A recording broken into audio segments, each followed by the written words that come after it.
Hi, this is Glenn Loury, host of The Glenn Show. You may have tuned in expecting to see John McWhorter, my conversation partner, and I engage in conversation, which we do every other week here at The Glenn Show. Unfortunately, due to circumstances beyond our control, we were unable to record this week. We've had to postpone our conversation by 1 week, and we'll be back next week and continue from there our bi-weekly, every other week conversation. So I will be talking with Bhattacharya, the professor of medicine, epidemiologist, and PhD economist at Stanford University about COVID-related matters this week. And John will be back next week. Thanks. I just don't think it's possible to work with viruses like this safely. I think anything we learned from the last 3 years is that it's so dangerous that we probably just don't want to do this. Kind of like with the nuclear test ban treaty, we won't test nuclear weapons above ground like this because it's so dangerous for human populations. It's just not worth it. We kind of need to break the sorcerer's wand. This is a scientific tool we just won't use because it's too dangerous. We have to work. I think this seems to be like a international treaty banning this thing. We have to start thinking about the same way we think about chemical weapons, right? It should induce horror in us. Hey, Jay, how you doing? I'm good, Glenn. Thank you for having me on. It's an absolute thrill for me. Oh, you're too kind. Thanks a lot. This is Glenn Loury. This is The Glenn Show, everybody. I teach at Brown University, and I'm John Paulson, Senior Fellow at the Manhattan Institute. The Manhattan Institute sponsors The Glenn Show, and I'm here every other week with John McWhorter. I'm here this week with Bhattacharya. Jay is a professor of health policy at the Stanford Medical School and is a PhD economist. He's a health economist.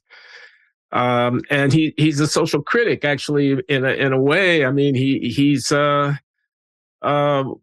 one of the people who has been most incisive and insightful in criticizing policy around the COVID-19 pandemic, about the effectiveness of lockdowns, about the appropriateness of vaccine mandates, and so on. And I wanted to talk with him today about that general subject, because here we are now down the road a bit, and I think there's the benefit of hindsight, and there's the ability to make some assessments. Jay's also the co-originator of a podcast Substack newsletter called The Illusion of Consensus that he's done in collaboration with a young journalist, a young Canadian journalist named Rav Arora. And I wanted to talk a little bit about that too. So y'all good? Y'all good with that agenda? Yeah. I'm absolutely. That's a fantastic agenda, Glenn. You lead the way, man. I've been following you for a very long time. We're both economists. Yeah, I remember reading you in grad school, Glenn. I got a few years on you.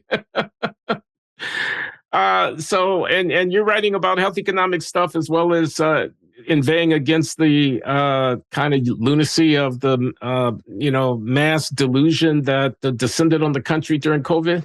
I mean, COVID was a distraction. I have a health economics textbook that I was supposed to update in 2020, and my publisher is quite mad at me because the last 3 years have been too busy. But yeah, I'm still a health economist, and I enjoy thinking about health economics, and those topics are incredibly important. I got distracted with COVID the last 3 years. Okay. This is how you and Rav at your Substack announce what you're doing to the world. I just want to, with your forbearance, share a little bit of this because I found it so evocative. You guys say, science is a process by which we learn about the workings of material reality. Though modern innovations built on the fruits of science would look like magic to people living only decades ago, they result from the time-tested scientific method. Contrary perhaps to media portrayals of science, the scientific method depends not on the existence of a mythical consensus, but rather on structured scientific debates. If there is a consensus, science challenges it with new hypotheses, experiments, logic, and critical thinking. Ironically, science advances because it believes it has never arrived. consensus is the hallmark of dead science. And I wanted to say, oh my God. I mean, that is a profound insight. Not that all the scientists agree, but precisely that they don't. Otherwise, you're not moving forward. I mean, but I'm sure this was true for you. But like one of my favorite things about grad school was like I was arguing with my friends all the time about like fundamental things, and we were like, we're friends, like so we're like learning from each other. I was wrong most of the time, and it was really great. It was like I just and that I've always thought that would be what my career would be like. I'd be in engagement with really bright people who cared about the things that I cared about, and we'd learn from each other. It's been kind of a shock to see that idea of like this ideal of what I thought about what science is about overturned during the pandemic. I mean, like I was in med school, right, and I'm learning anatomy. Right, you sit there and you memorize a bunch of terms about like names of muscles and there are anatomists who are like creative and stuff, but like that felt to me at the time like a dead science. Just felt like there's nothing alive in it. I mean, obviously, I'm cutting up a dead body. Literally, it's dead, but it's also dead as a science. Whereas, like the other science we're doing, like people there's like a lot of really smart people disagree, isn't that? I mean, it's just a lot more fun to like engage in that. Okay, so I have two thoughts stimulated by you and Rob's throwing down the gauntlet. One of them is, so politics requires action and the legitimacy of the authority behind the action. And the reason that consensus might be manufactured where it doesn't necessarily exist is in order to secure that legitimacy so that the action will be accepted by people. And that's an unavoidable reality of political life. The other thing that I thought, though, was that there is such a thing as denial of science. There's such a thing as mysticism and illusion and all of that. And, for example, creationism, where you're going to say, no, the biblical account, something like that. I mean, and you want to protect yourself from that. That's really regressive. And that, too, might lead to a kind of embrace of consensus as a counterpoint to the yahoos who are trying to pull everything down. What would you say about that? So the first point on power is you're absolutely right. You have to take some action, and there has to be some idea behind the action. And ideally, you would want people to adopt ideas that are, broadly speaking, consistent with the evidence. Many reasonable people agree with it. I think that's you're absolutely right. It's inevitable. The issue is that how do you structure it so that you're always challenging that idea, right? So like I'm sure you've read Team of Rivals, this book by I think Doris Kearns Goodwin about Lincoln, right? I've heard of it. I've not actually read the book, but I kind of know the argument that he put together a cabinet of dissensus in order to generate a kind of dynamic environment, something like that. Yeah, and I think especially when you're taking action in the midst of great uncertainty, you have to allow that to happen in front of you if you're a leader. And if you don't allow that to happen, you're irresponsible. Like the idea of checks and balances in political circumstances is kind of an extension of that, right? You have to have other voices allowed to be in. What happened during the pandemic was that a very small group of people, and it's 10, 20, 30, 50 people, I don't know, not that many, essentially decided they knew what so much with such certainty about exactly the right thing to do that they could destroy the reputations of anyone that disagreed with them. I mean, so I wrote this Great Barrington Declaration with Sinatra Gupta of Oxford University and Martin Kulldorff of Harvard. I mean, and Martin is one of the very best biostatisticians. He created the statistical framework that the FDA and the CDC use to track vaccine safety. Sinatra Gupta is an incredible theoretical epidemiologist who's also is working actively on universal flu vaccines, and she's had tremendous success in her career with some sort of fundamental advances in epidemiology. And Francis Collins, the head of the National Institute of Health, calls me, Sunetra Gupta, and Martin Kulldorff fringe epidemiologists. I mean, I got if I can find the card. I saw that. I was amazed by that, man. I got a card somewhere that says fringe epidemiology on it, because now it, like, it needs to go on my tombstone. But like, excuse me for preempting you on the punchline, but I couldn't help myself. Glenn, it was crazy. I saw those words, and Francis Collins. Okay, I'm a Christian, right? So like I've always admired him, and so like to see those words in his mouth were like just a shock. But I'll tell you, like, what's the purpose of that? The purpose is to claim a false mantle of consensus, right? Because why would we do that? Why would he write that 4 days after he wrote the Great Barrington Declaration? It's because all of a sudden, legitimate people are threatening his authority. It's not science; it's power.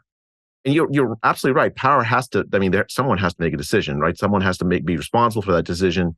It has to be based on something. But when you have a question of facts, a question of science, is lockdown a way to suppress the disease? Is it possible to get the disease down to zero? Is it better to protect vulnerable people primarily, or to have a society-wide lockdown? Those are scientific questions, and there's a lot of debate among scientists about that. I agree. Was. I agree, but I'm going to come back to my Machiavellian point. Think about what the lockdowns were. I'm sorry, I don't mean to be talking down to you, because I know you know exactly what they were. But I'm talking to the audience. Think about what was asked of people. Think about the costs that were imposed. Think about the disruptions. Think about the pain. Think about the loss. So the government is getting ready to impose this on people. They can't brook any dissensus, any contestation. If you let that camel's nose under the tent, the whole thing is going to fall apart. You're going to have people in the streets. And therefore, the imperative of the moment is to manufacture or create or invent something that, and it's wrong, but I think the forces were very powerful in the direction that, that you are criticizing it, and I'm on your side. I'm on your side. I know, Glenn. I mean, I felt the full force of it, right? I mean, for 2 years, every time I wrote an op-ed or spoke in public, I would get death threats. I would get, people would get, it was a really terrible, I mean, even by my own university, which I once upon a time loved, attacked me in nasty, really terrible ways. It was really hard. But because I felt the power on the other side. It wasn't reason; it was power, and it was shocking to me, because my life has been spent in reason, in trying to reason with others. Sometimes I'm wrong, sometimes I'm right. That's normal, right? But this was just an exercise of raw power. And it's exactly for the reason you said, Glenn. You were 100% correct. It was in order, because if you don't have that consensus, how can you ask people to shut themselves up, to not educate their children, and in the poor parts of the world, to starve? That's what we ask people to do. And so, like, how could you do that unless it's true what they believe, which is that this is the only way to get to the other side? And so when prominent people say, no, that's not true, there are other ways, why don't we just, in fact, for a century, we followed a different path for every time we had a respiratory virus pandemic, and it worked better. We followed this weird path in the spring, and it didn't work. I mean, for the powers like Francis Collins, he had to do this, or else he's not going to get his way. And his entire authority then collapses, because the stakes are so high. Because of what you said, the stakes are so high, and so he has to act in this like destructive way, or else, I mean, what he loses authority. But I think if I were in that position, and I've thought about this a lot, I would have rather have lost my authority than do what he did, because it's so deeply irresponsible. Like, what if I'm wrong, right? If I put myself in his shoes, what if I'm wrong? These guys are saying that I'm going to cause catastrophic damage to the world. And you and I are social scientists. We know how deeply unequal societies are, how hard it is to comply with these kinds of orders for some people, especially at the bottom, right? Sort of just stay home, stay safe means something very, very different to you and me than it does to someone who's, if they don't go out, so there's an estimate that the number of people around the world because of the economic dislocation caused by lockdown, the number of people who are now at $2 a day or less of income rose by 100 million people, according to the World Bank. $2 a day. There were people like making decisions about whether to put their kids into child labor or sell their kids into sexual slavery because of this poverty, because either that or starve. That's what we did. That's the decision they were making. I was feeling that really deeply. And if I was in Francis Collins' shoes and I'm getting corrected by people who are telling me that, I would have backed down. I honestly would have backed down, even if it meant my career. Well, that's very powerful. I'm sitting here thinking about various kinds of social experiments like collectivization of agriculture or, mass relocations of huge populations and things that have led to horrible famine or to death in the hundreds of thousands that have been imposed by governments. People acting under some ideological sway, thinking that, eggs must be broken to make omelets kind of thing. And this is up there with that, actually. I mean, that was the thought that I was entertaining. I mean, the terrifying thought, and the responsibilities of the functionaries like Collins that you're indicting here, who are handmaiden to it, and all of that. It's very, very heavy stuff. And I'm just wondering if it wasn't a trial run for the great climate adjustment that's coming, that where, you shut down industrial civilization in order to, quote, save the planet, close quote. I speak, I know, in a little bit hyperbolic terms, but I mean, I don't want to get you out of your comfort zone, but I just read not long ago, I read Steve Koonen's book, Unsettled. You say illusion of consensus, and he's pretty much saying something like that about the climate science popularization that leads to the movement that has such powerful political consequence. I mean, Clint, I think you were right about the stakes, right? So, like, what the most the historical parallel I thought about a lot during the pandemic has been this man named Trofim Lysenko, who was a Soviet scientist. He was a Lamarckian evolutionary. So this guy who didn't believe in Mendelian genetics, and he convinced Stalin that he had the trick to like making Soviet agriculture really, really productive. Stalin put him in a position of high authority in science, and he systematically purged every single Mendelian geneticist in the sort of the hierarchy of science, Soviet science. And Russians starved as a consequence. Huge collapse in agricultural productivity as a consequence of terrible science with this illusion of consensus backed by power. I mean, I don't see any way out. Like, these are complicated topics. I mean, maybe the climate scientists are right. Maybe they're wrong. I don't know. But like, you can't really just you can't just give them power on the basis of a idea that they're right and they can't be challenged. That's just dangerous. I mean, if they're so right, they're going to win because they're saying true things, and it's not really that big a threat to have to deal with someone who says whatever. I mean, again, I don't know anything about climate science. I shouldn't enter that topic at all. But like here on the lockdowns epidemiology, if Francis Collins is right, he doesn't need to destroy me to get his way. He can just explain why he's right. And he's going to be persuasive. He'll have a ton of information. He's going to have a ton of data and evidence behind what he's saying. He's wrong, then I'm wrong. I mean, and the stakes are high for me too, but not that high. He's the guy that's doling out $50 billion or $45 billion of money to every single biomedical scientist of note. Okay. We've been talking about power, and the corrupting effect on science. But what about denialism? What about this other point that I was making, which is there really do exist conspiracy theorists and denialists and it's a real threat. And the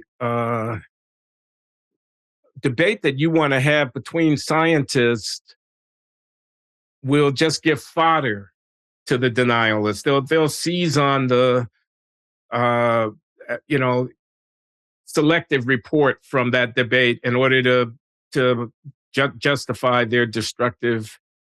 And doesn't this have a political coloration? I mean, remember the Republican war on science? I mean, this is, the left-right thing in American politics kind of involves this, doesn't it? The Yeah. deplorables are the Bible thumpers. They're in the southern states. They're Christians. They're and they're anti-science because, well, the enlightened elites on the coast who are atheists and I don't know. I'm rambling a little bit here, but it seems to me that there are interactions between political currents and this epistemic debate that you're talking about within science. And I think the fact that Trump is running for re-election at the same time that this thing was happening, where basically with the economy booming, he's kind of coasting to, victory. But then, of course, if you shut the economy down and, you hide in your basement, kind of thing. I mean, okay, so I'll tell you, like, I don't think this will ever happen again, but I got to visit with Trump in August of 2020 in the Oval Office. And he actually said this. He's like, the economy is booming, and then I had to shut the world down and he said, the scientists are telling me if I don't shut the world down, 2 million lives, 2 million people will die within a couple of months. In March 2020, I had to tell him sadly because those models were wrong. Those models were based on parameters that were not known at the time, and in retrospect, turned out to be very, very, very wrong. Like if you applied them to Sweden, you would have thought there would be tens of thousands of deaths in Sweden that didn't happen in a couple of months after March 2020. So it was. I mean, I completely agree with you. And of course, the existence of Trump absolutely deranges the minds of basically everybody. Both the people who support him and the people who don't. They're like it's like a Napoleon-like figure. You can't think about him rationally. So like I completely agree with that. But let me address your main point, which is about denialism and about a rejection of science altogether. I think I'd say two things. Like one is the set of people who have those kinds of ideas. I don't. A lot of how like people in my circles think about them. I'm sure it's true. It's almost like it's a form of bigotry. It's like they're beneath us to even engage with and think about. And I think that I don't see how that's constructive. Like I'd rather engage with somebody even if they're flat earther or whatever. They're gonna. I mean, I don't think it's going to produce a particularly constructive conversation. But I'm not going. But the fact that I'm engaging with them doesn't mean that I'm legitimizing them, right? Except in one very narrow but important sense. Like I'm not rejecting them as subhuman because I'm willing to engage with them, right? Whereas if I say they're so beneath me that I don't even engage, well, all of a sudden I've created an enemy out of them. I mean, it's just a matter of power again, rather than reason. A second, I don't see how they're all that dangerous. I actually don't understand that. I fundamentally don't get it. I mean, they're saying things that are demonstrably false. I got some of my trolls on Twitter are people who think that viruses don't exist. And it's just tiresome. I've engaged a couple of times with them. It's not that I don't want to. I think of them as less than human. I just think that they're wrong about this pretty fundamental thing, and I can't really have all that a constructive conversation when the basic premise for how they think about the thing I'm talking about is wrong, right? So I can't really have that constructive conversation. But they're like they're probably good people. They love their kids. They love their neighbors. I mean, they could be fantastic people. aside from, and so I can't have a really constructive conversation with them about epidemiology, because the basis for all of epidemiology is the pathogen theory of disease is like a pretty fundamental thing, right? But on the other hand, I can have a constructive conversation about many other things. So as scientists, I think we have to figure out some middle path. We're not really, we think of ourselves as above, or it's tempting to think of ourselves as above, but we're not really above. We're still in, and sometimes we have better knowledge than others. Sometimes we don't. We have to figure out some way to be humble when it's appropriate to be humble. Stick to the facts when there are some, but then don't turn those conversations into something so fundamental. But then, of course, it's connected to power, right? And so it's hard. But so, like, the combination of the two things, the politics and power versus the necessity of reason with basically everybody, it's I don't see any other way but muddling through. I don't see a single solution. Like, there's some people sometimes you have to engage with, and sometimes you ignore some debates, not pointedly because as a permanent thing. It's just like, this is not the constructive conversation I want to have now, kind of thing. I'm sitting here thinking, I have a friend whose wife had breast cancer, and there was a question of how to treat. So the oncologists have a therapy of chemo and radiation, and the traditionalists have some herbal thing. And so the question arose as to what you know, how do you disabuse somebody who believes in the herbal thing when the woman's life is at stake?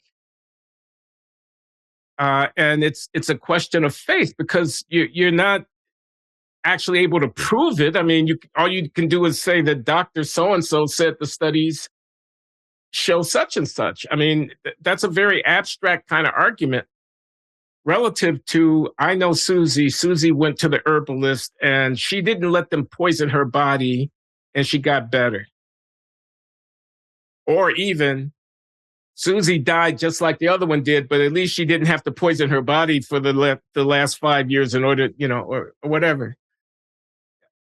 I mean, I wonder what you think about this. Where does the power come from to persuade somebody to embrace the science? Yeah. In a situation like that. I mean, I think I should tell you that it's not just a theoretical thing for me. Like, one of the reasons I chose to go to medical school was that my father, when I was 13, had a heart attack, and it was like early 80s. He chose not to get an angiogram, not to do the traditional, because he was very afraid of open heart surgery, which probably would have saved his life. But he went to this other doctor who told him to do this. There's this treatment at the time called EDTA, to chelate to calcium or something. It was. I mean, I've now looked the literature up, and there's no good evidence really behind it. But for him, he was so scared of the possibility that he would die on the table that he wouldn't go down the traditional path. It's just a few years later, he died of another heart attack. So, I mean, I feel this like in a personal level. I would love to persuade people about what the science is on these topics. Like the person considering herbalist therapy for a treatable cancer with chemo and radiation. I would love to have a chance to reason. My wife is an oncologist. That's what she does for a living. So I don't. It's not that I want the herbalist to just get their way. The question is, how do I persuade a human being who's facing a very difficult life or death choice in that situation? Do I do it with raw power, or do I do it with reason? And I think it's there's costs and benefits to this. Like, so if you do it with power, you're likely to get your way more often than if you just do it with reason. I think that is absolutely true. You have to honestly acknowledge that. And sometimes that'll be good, because you'll persuade more people. Persuade's the wrong word when you're using raw power, but you know what I mean. And you'll get them to do exactly what you think is the right thing to do. That's true. But the thing is, it's very brittle. what if the chemo was wrong? I mean, it's not likely not wrong compared to herbalists, but maybe there's some other chemo or some other thing, and the person that's like exercising the raw power as attached and has that raw power is attached themselves to the wrong thing. It's very brittle, so it could cause catastrophic damage. Whereas the persuasive path, you're going to have some harm, absolutely, and I take that point.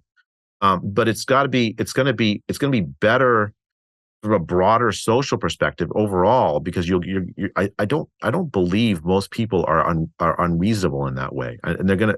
So I think if I have the chance to, I mean, maybe I'm too like I have too much hubris. I always think I can persuade people, but I think if we, it's going to be persuasion. It's not going to be. It's not going to be power. If I just get you to think what I want you to think with raw power, I've accomplished nothing. I don't view that as an accomplishment. Whereas if I've persuaded you to agree with me, or at least partly agree with me, or better yet, engage with me, and then you can help me change my mind about things because with reason, that's I think is for the best. I really don't see a way around this. Like it's the difference between a liberal society and an authoritarian society. Like, I think liberal societies have their problems, but they're way better set of problems to have than the authoritarian societies. I was also thinking, I wonder if there isn't some kind of paradox in statistics involved here, in the sense that the science is going to be, okay, we did these trials and we saw this average difference and it was significant at the 0.01 level and so on, versus the fact that life is actually lived idiosyncratically. It's lived in one trial, not in 1,000 trials. Theoretically, the averages are such and such. So that there's something about the power of example that when it's a counterexample, I mean, I think about this in the climate debate. I know we're not going to talk about the climate debate, but whether the difference between weather and climate, and the fact that we had a storm or we had a series of storms and then people, so I wonder if there isn't something like that going on as well. Science requires a kind of, I don't know, suspension of the visceral reaction to coincidence or anecdote, and the belief in the appropriateness of applying this statistical apparatus, something like that. Completely, that's right. I mean, and medicine, of course, is applied science, but it's also art, right? So, like, and it's exactly that tension you just identified. Some trial gives me a mean treatment effect, but there's a lot of heterogeneity in those outcomes. Econometricians worry about heterogeneity of treatment effects all the time. That's like a major theme in econometrics. What does that mean? That means that the treatment that might affect you one way will affect me a different way. And medicine is lived in that ambiguity. Like I see you, and I have to learn your story so I can give craft the advice that I give you to fit you, with the knowledge that there's these mean treatment effects and there's uncertainty around it, heterogeneity around it. And I may end up giving you very different advice than I give, somebody else because of your life circumstance. That's perfectly normal and good medicine. That's not ascientific. It's in fact it's actually really scientific, because I'm trying to take the totality of the evidence into account when I'm making a recommendation or decision. I love that. I love that as a definition of what the art of medicine is, as distinct from the science of it, where the science tells you what the mean treatment effect is, and the art, knowing that there's heterogeneity, is identifying for a given individual where in the distribution of outcome they are likely to fit, given the non-measured things that are idiosyncratic to them, which only in a medical examination can reveal. To the statistician doesn't have all that information when he does the model. A very Hayekian thing, right? I mean, like, didn't Hayek have this thing with this illusion of knowledge idea that knowledge is very, very disparate. Not illusion. What's the word? Dispersion of knowledge. Not like local knowledge is very, very dispersed. And so I have this, I happen to have this crazy thing where I just obsessed with. You can look in the back. There's a whole set of books I buy about like programming languages that I'm not likely to ever use, but I just like reading about them. You would never know that, so you would never. But if you're my friend, you'll send me gifts like that, right? So it's like, why would a fringe epidemiologist know about crazy programming languages? But I just happen to know. So it's the kind of thing where you the local knowledge that's not known to the center is really, really important. It's how price systems work, right? The Hayekian idea, you send price is a mean signal about relative scarcity, but then people make use of that very differently based on their own local preferences.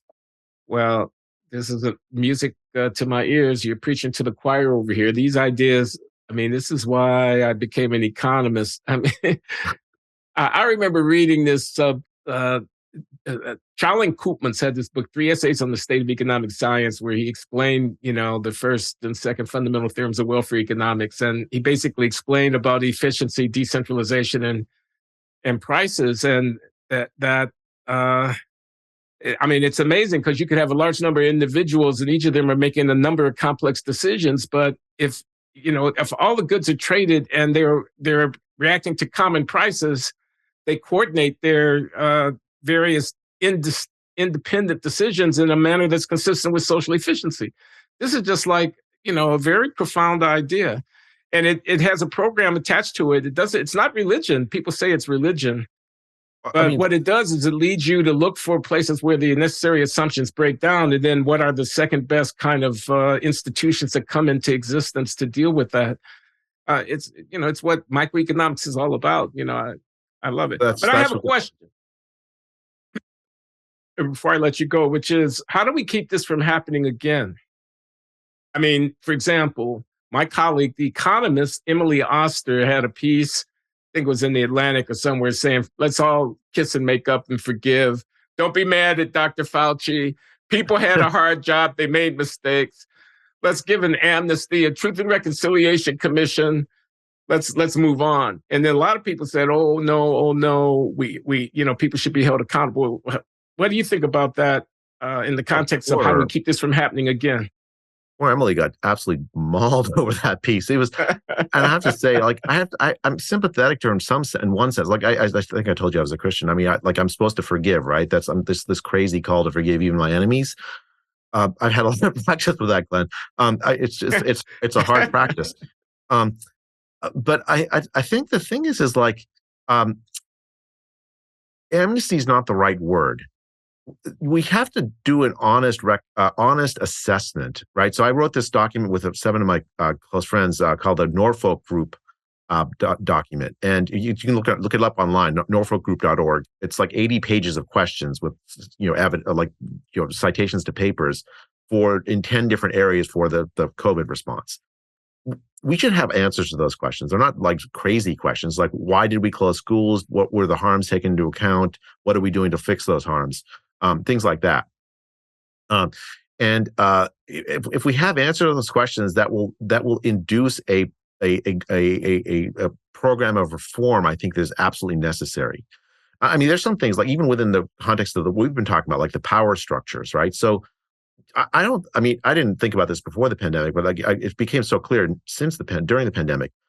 Someone who's in charge of funding a vast amount of work in science, someone like Tony Fauci or Francis Collins, they wield a tremendous power, not just over who gets the money, but over the social status of scientists, right? So I don't get tenure at Stanford Medical School unless I have an NIH grant, right? That's a marker of success.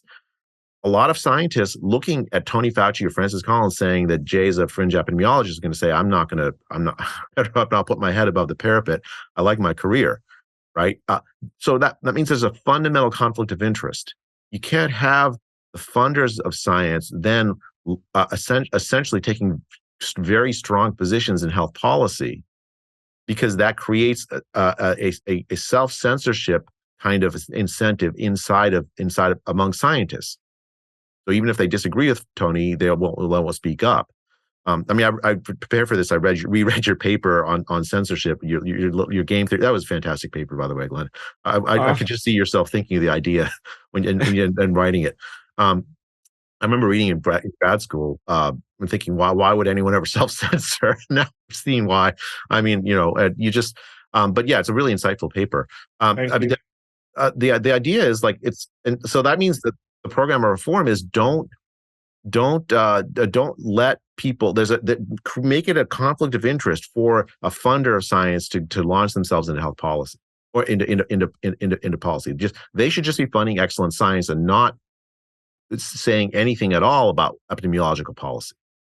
That would have been much more healthy. But so that's what we need. We need an honest commission to actually answer these basic questions, and then a reform agenda that comes out of the answers. Just like after the Challenger disaster, the space shuttle blows up, Richard Feynman dips the O-ring in the ice in front of and then all of a sudden we have this reform agenda for NASA, right? It doesn't happen. And I think that's what we really need. You see any prospects of that happening? I mean, because time is running out, right? I mean, we want to do it as quickly, as close to the events as possible. I mean, I don't. Some countries already had some of this. So like Norway has two commissions where they've like castigated themselves over closing the schools.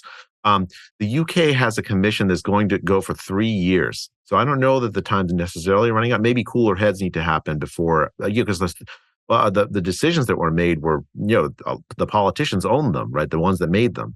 And so maybe they need to be out of power before you can really make an honest assessment. In the United States, it's like I testified in the House a couple of times the last few months, and it's so polarized. It just seems, I just despair of having an honest assessment. Like the Democrats are saying, oh, it's all misinformation. Everything was just misinformation. If only there wasn't misinformation, we would have all been utopia, which is ridiculous.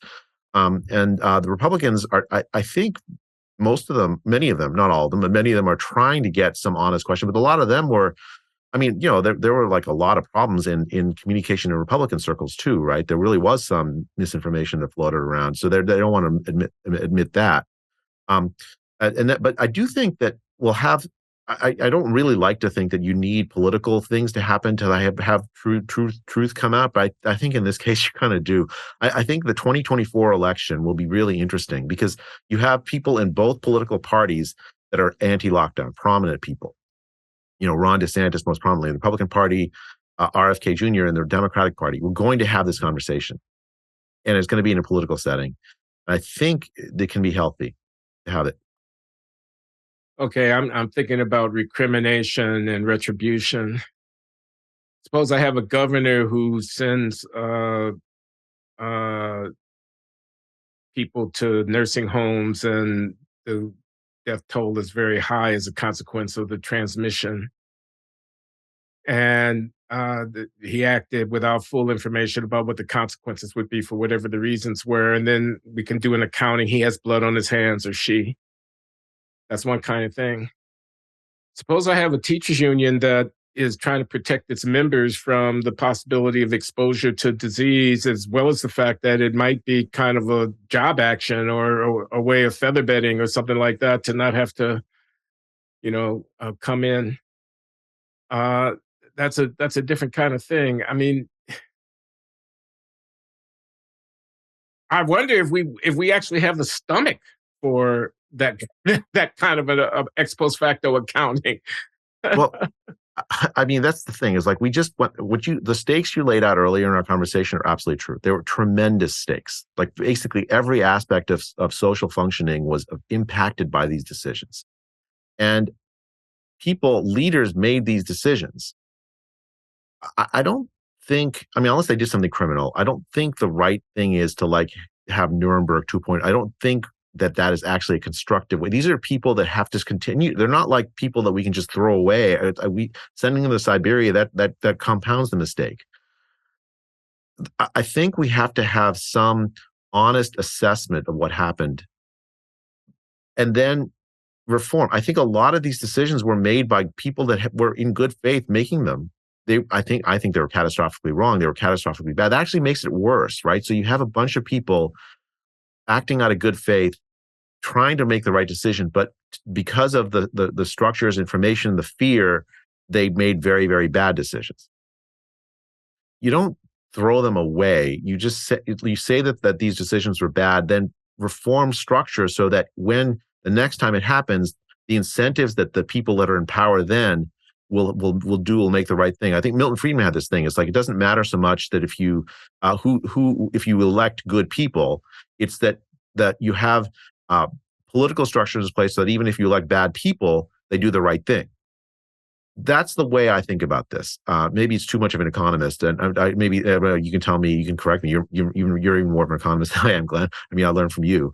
But how do you like? I don't see throwing people in jail or Nuremberg or like, I mean, those things, like, it gets people's hackles up, and those are the people that have the power now. Like I'm not powerful. Like I want, and I don't think the next set of people in power, the stakes should be like that. The stakes should be, if you'd made the wrong decision, you lose some reputation. That's inevitable, right? But like it's that judgment is tempered by a reality of, like, you were facing a really difficult time with incomplete information, and you had this group of people that were telling you had to do this thing. I mean, I had a lot of sympathy for Trump in that meeting, in one sense. Like, he had to make a really tough decision. I wish he had been like, DeSantis, who was reading I had this conversation with DeSantis September 2020, where it was amazing. He was quoting footnotes of papers and stuff to me. I was like, "What That's is impressive. this?" I'd never thought of a political leader being able to do that. So but not we can't ask every political leader to do that. That's just on it. Like, we have to be honest. The question is, how do we create structures so that they see a range of opinions for things like this when something like this comes up? I like it. It's a kind of theory of constitutional design. I can see Madison or Hamilton or somebody sitting around saying, we have to create the government that is not susceptible to manipulation by the venal characters who are going to have to actually occupy it by Exactly. separation of powers and federalism and things like that. And I also think, I mean, it's an interesting problem in mechanism design. I think that, you can disincentivize something by having the rewards penalize and so on, or you can make it so that the ultimate outcome is not so sensitive to whether or not the person behaves in accordance with, something like that. Now, I wanted to ask you about the lab leak stuff and the origins. Is that also a live and let live and never mind? And we don't need to actually do anything to anybody about that stuff. Oh God. God, can you imagine this? Okay, so I think it's more likely this was a lab leak, but let me set the stage for this, okay? Because it's not like Dr. Evil plot kind of thing. What it is it's again the consequence, the bad consequences of good intentions. I think that's the right story here. So like you had, let's go back 2001, the anthrax scare happens. The Bush administration builds this infrastructure to deal with bioterror events. 2006, there's the H5N1 avian flu scare, and people have this idea, well, why don't we use this infrastructure that we deal with for biodefense and have it to civilian uses? And the thought comes up in people's heads, well, we have these genetic techniques to ask how many mutations it takes for a virus that mainly only affects birds to infect humans. Let's apply this idea. Because if we do that, we can say, okay, which viruses are likely to make the leap and prepare in advance.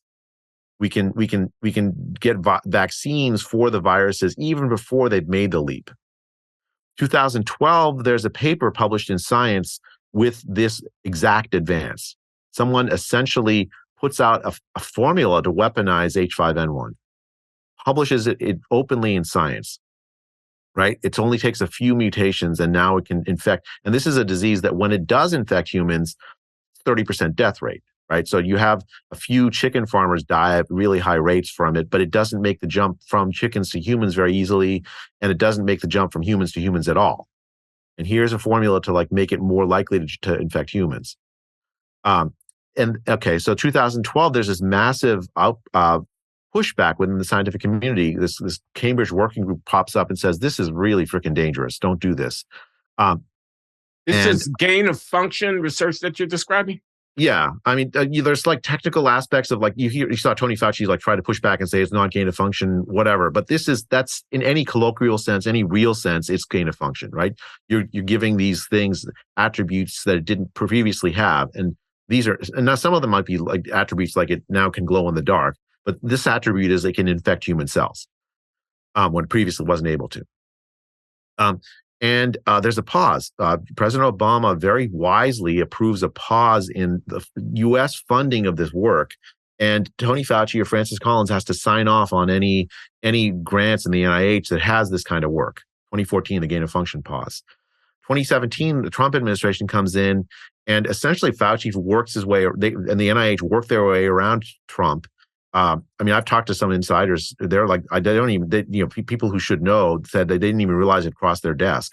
And they reversed the pause, and they put in place this committee, this PPP committee, to potential pathogen something committee to evaluate every single proposal for gain of function work. And so Tony Fauci Why were they trying to get around the earlier prohibition? What was the imperative in terms of the scientific questions? They think that it's absolutely necessary to know which viruses are likely to make the leap, because in order to protect human populations. They're not doing this because of nefarious reasons. They're doing it because they honestly believe that if they go into bat caves in China, pull the viruses out of those bat caves and bring it into a lab to do this kind of work, they can develop vaccines faster. They can protect human populations from this natural zoonosis threat that exists. They're trying to. They think they're doing good. So that's why that's what makes it so freaking dangerous. It's not. They're not like Dr. Evil. They think they're doing good, but they do this work. It's hard to do this work because if you do this in a BSL-4 lab, you're wearing a spacesuit. I mean, this is the reason I entered economics. I don't have to wear a spacesuit. I can just statistic. I'm pretty clumsy. And it's hard work. And it's like, it's easy to make a slip, right? You just forget to put your mask on one day, or I mean, it's just something. It's so easy to like make a slip, especially for a highly infectious agent. This virus, this COVID virus, in 2021, there was a lab in Taiwan studying this virus, and there's a lab leak. It's a high security lab, a lab leak of this virus in Taiwan in 2021, knowing what this virus is, right? So it's really hard to do this work. And so the counter argument to this, okay, maybe there's some theoretical benefit from developing vaccines early or whatever to potential threats. But you might actually raise the probability of the threat happening because of this accident in a lab. I think that's what happened. I think that's very, very, very likely what happened.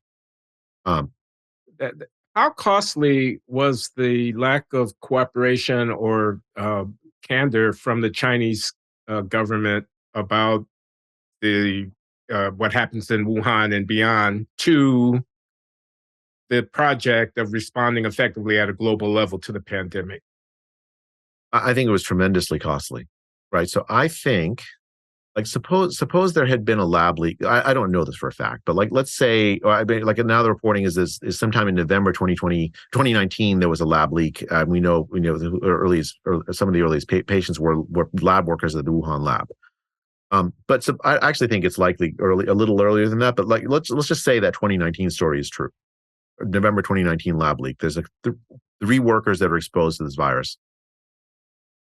Suppose in a counterfactual world, those workers had said, "Oh my gosh, I've made this mistake," and then they've been quarantined for 2 weeks, and they get their illness and they get better, but they're not going back to their families. It doesn't get outside of that, and then the Chinese authorities told everyone there's a leak. We should be really careful about it.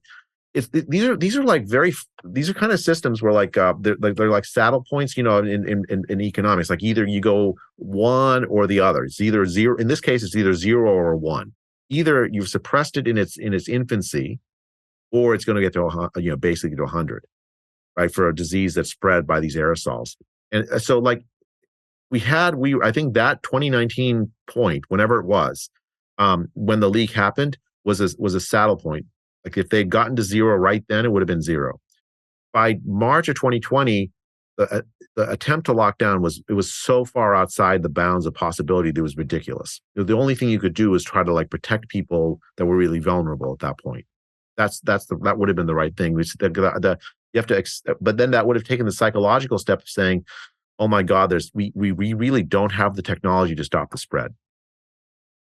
And I think that was the mistake we made, that we somehow pretended that we had this technology when we didn't have it in February and March 2020. It was already past that saddle point, like the other side of the saddle point. So I think in the sense that you mean it is, it was tremendously harmful that there wasn't cooperation by the Chinese authorities to tell the world that this had happened immediately when it happened. It was also tremendously harmful for and irresponsible of the American government to fund this work in places where really they knew for a fact that there was lax security in terms of working with dangerous viruses. In part, they fund the work in Wuhan because it's harder to get this work done in the United States, because you have to do this more security. But even in the United States, Glenn, I'm not sure you can work with viruses like this safely. I just don't think it's possible to work with viruses like this safely. I think anything we learned from the last 3 years is that it's so dangerous that we probably just don't want to do this. Kind of like with the nuclear test ban treaty, we won't test nuclear weapons above ground like this because it's so dangerous for human populations. It's just not worth it. We kind of need to break the sorcerer's wand. This is a scientific tool we just won't use because it's too dangerous. We have to work. I think this seems to be like a international treaty banning this thing. We have to start thinking about the same way we think about chemical weapons, right? It should induce horror in us.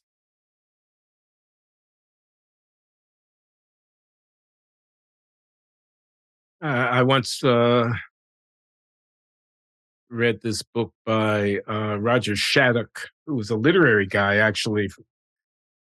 What did he call it? Forbidden Knowledge or something like that.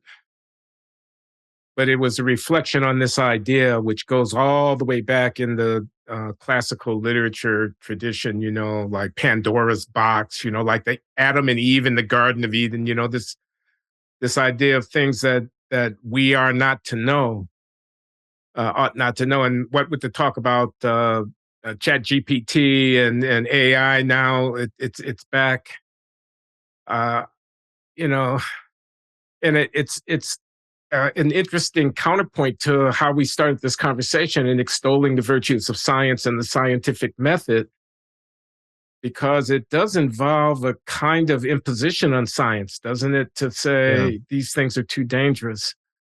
I mean, I do think that's exactly right. I mean, I like the issue is what does it cost us to get that knowledge, right? So, like a scientific conversation on basically almost everything is not so dangerous. I think that you have to restrict it, but there are some things that we've discovered in science that are so dangerous. And I don't mean like the end point of it, because we don't know what the end point of it is, but I mean just the playing around with it. Yeah. Like I was reading this account of Fermi and in his experiments in the University of Chicago squash court in the nuclear Yeah. pile, right? And they'd done this calculation saying, okay, it's not going to set off a chain reaction that's going to burn the entire world up. But what if they were wrong, Glenn? What if they were wrong? They were like playing with these nuclear reactor essentially in a major population center. And what if their calculations were off by a little bit and there was this unstoppable chain reaction that burns the world up? That was a really dangerous experiment. I'm trying to wonder how they might have even begun to estimate the likelihood that the reaction would not be contained. I don't know enough of the physics to know how to approach the problem, but presumably the number was bigger than zero. Yeah. There's something, I mean, like science is dangerous in one sense, right? We're going to learn new things about the world. But like when we are pretty sure that something is so dangerous that it can cause the devastation of the lives of tens of millions of people, like this, I mean, like this experiment gone awry. That's what it did. I mean, let's be honest. Like it was an experiment, a science experiment gone awry that led to the misery of the last 3 years. What do you do with that? And actually, I would love to resurrect William Shakespeare to write Tony Fauci. Like he signed off on this experiment, and now it's January 2020, and he might think to himself, my God, this experiment I funded led to this. What do I do? Well, what they did was it was funny. They tried to destroy the careers of prominent scientists that were saying that it might have been a lab leak in January 2020. You can look at the FOIA emails. It's the same play. They tried to create this illusion of consensus that it wasn't a lab leak. Well, it feels to me like some kind of censure is required. I say this in the aftermath of Adam Schiff having been censured by the Republican Congress for his conduct as chairman of the House Intelligence Committee during the time when Democrats had the House and when Trump was being investigated. And I again don't want to take you out of your comfort zone, but it seems to me that if the reports about his abuse of the insider information that he had in that office, given the role that he played in the public prosecution of the case against Trump, are true, censure was appropriate, in my opinion. Likewise here. Yeah, I mean, I think there's this. Okay, so now you know more too much about me than I probably shouldn't reveal. But like, I'm kind of a Star Trek guy, and like the originals, there was an episode in the original series where Enterprise comes into this planet that's completely empty except for this one guy in this one house. They beam down and they talk to this guy, and he's like playing games with them. But like finally they realize the planet was once this teeming, huge population of people, and the guy is a god.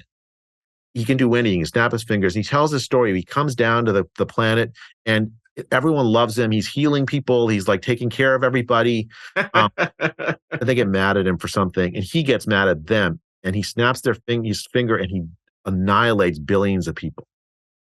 And he's sitting there on the planet alone. Oh, wow. in and trying to find some way for penance for what he did, but he's a god. There's no one to judge him. And so he's begging the Kirk, judge me. And Kirk takes the Enterprise and leaves. He says, I'm just a man. I can't judge you. It's almost like that, Glenn. It's like what he did was so far outside the bounds that it's almost impossible. And it's not just him, of course. There was a whole community of neurologists that wanted these experiments. It's so far outside the bounds. I do agree that there needs to be some censure, but I think the appropriate censure is historical ignominy. Like you're going to think back and say this was a like the Frankenstein monster. The Victor Frankenstein, like creating that monster was a mistake. Great catastrophic mistake. I'm going to let that be the last word, Jay. That's very, very profound. I think the writers at the old and classic Star Trek with Spock and Captain Kirk and Uhura and Chekhov. Oh, they were great, weren't they? The writers must have been having a hell of a good time, because that's a wonderful allegory that you just got through sketching. Judgment and yeah. Do you think he feels regret? How could he not? Yeah. How could he not? Again, but it's tied up with this like desire to maintain this his reputation as the world's best infectious disease doctor that advised 7 presidents and managed the AIDS crisis and all this. I mean, I have a textbook from him actually sitting on a shelf somewhere, the Harrison's Internal Medicine, where he's a co-author, where he was an editor. I mean, I admired the man before the pandemic. Yeah, I heard you and Lex Friedman discussing this, and Collins as well. And I was impressed by the reverence that both of you showed as scientists for these figures, and how disappointed you were therefore in the way they conducted themselves. But I guess we'll leave it at that. Jay Bhattacharya, professor of medicine at Stanford, co-author of the Great Barrington Resolution, and podcast entrepreneur with Rob Aurora at The Illusion of Consensus. Thanks for coming on the Glenn Show, Jay. Glenn, thank you for this invitation. It's just an honor to talk with you. Thank you.